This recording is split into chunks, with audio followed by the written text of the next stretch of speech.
Right then, y'all, as all roads lead to Cheltenham, let's get to see some decent racing at Haydock Park and Ascot. Of course, the highlight is the Clarence House at Ascot, where Jonbon and Il Était Tomp meet in a mouth-watering clash, not to be missed. Also, at Navan, Caroline has a couple of picks, so we'll get over to her soon. Before then, do look out for La Conquière at Ascot in the Warfield Hurdle. I'm telling you that she don't need to improve much from her last run at Newbury to take this. Patiently ridden until the 2-furlong pole, La Conquière showed plenty of toe once Gavin Sheehan got to work. So for me, we'll have too much pace for Dan Skelton's Nurse Susan, who's hit a sweet spot in search of the hat trick this winter. And although she always goes well at this time of year, I just wonder if a bare 2 miles is a bit sharp for here these days. Joe Tizard's Sunset Marquesa makes up my 3 for the money, but La Conquière looks one going places and should win this. Later on, Faivois is my big gamble of the day to return to winning ways over Timber in the Holloway's Handicap Hurdle, but I will need the race to pan out in his favour for that to work. Ideal scenario, a bit of a battle for pace at the front, quite possibly by Marsh de Ligre or Move It Like Minnie, and Harry Skelton to switch Faivois off at the back of the field and make a classic late move coming round the home turn. That's the plan. Well, that's my plan. Let's see what happens. Now let's get over to Caroline for her early bird tip. Why, thank you, Jaysella. And it is a bit of an early start here at Navan, where AI want to see Fierce Hande in a rated novice hurdle. The favourite this week has been Gordon Elliott's Lazare de Star, who won at the Leopardstown Festival the last day, but that was over 2 miles 5, so this drop back to the minimum isn't an obvious move.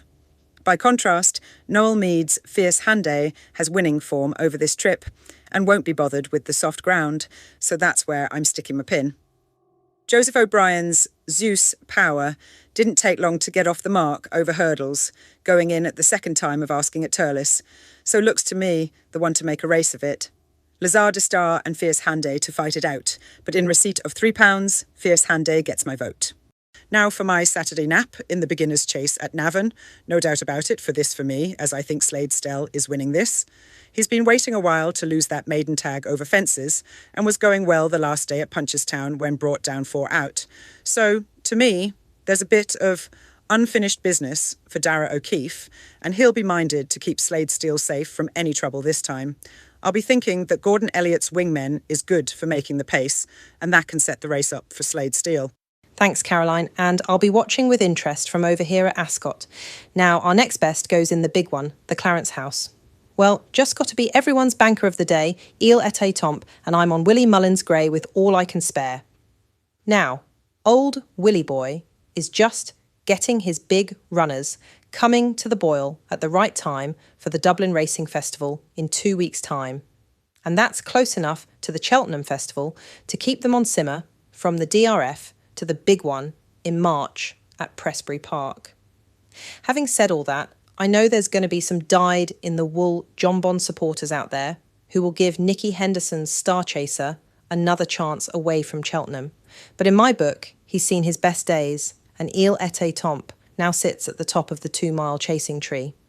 Dan Skelton's Thistle Ask is likely to bound off at the front, so pace is guaranteed, while Jonbon and Il Était Tomp play cat and mouse in behind. Then Il Était Tomp wins. Earlier on, up at Haydock Park, I can't wait to see the highly touted Old Park Star.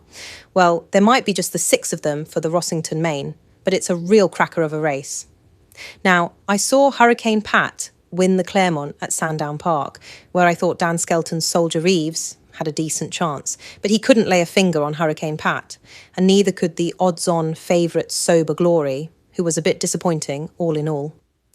But here we have Nicky Henderson's Old Park Star lining up, and he's 2 from 2 for the Seven Barrows Yard, so Hurricane Pat probably has to step on it again and has got to give Old Park Star £2. For me, these are the 3 to battle this Grade 2 out, with Old Park Star edging it over Hurricane Pat. Next up, for the Peter Marsh, I'm in 2 minds here, as I just love seeing Venetia Williams, Royal Pagel, do what he does best, win at Haydock Park. So, the heart says Royal Pagel, but the head says Confusion, and that's based solely on the good to soft going. These days, I reckon that Royal Pagel needs its plenty testing to be seen at his best. Though in his last run here in the Betfair Chase, he did look back to his old best, where he likes to be more than anywhere. But given this ground, Joel Parkinson and Sue Smith's rapidly improving Confusion might just have too much for Royal Pagel, and with Mayertown also likely to take a prominent position, there'll be enough pace at the front. More rain, and the scales weigh in Royal Pagel's favour. But if it stays good to soft, I'll back Confusion to run the legs off him and Mayertown. For the bet 365 Chase, only a brave punter would back against Ben Pauling in this class of races just now, but I'll stand up and say that Vincenzo can do just that. There you are, Ben and Ben, challenge on. I may live to regret this confident call halfway through Saturday's Ascot card, but Vincenzo is nothing if not super consistent, and I'm expecting another big run for Sam Thomas.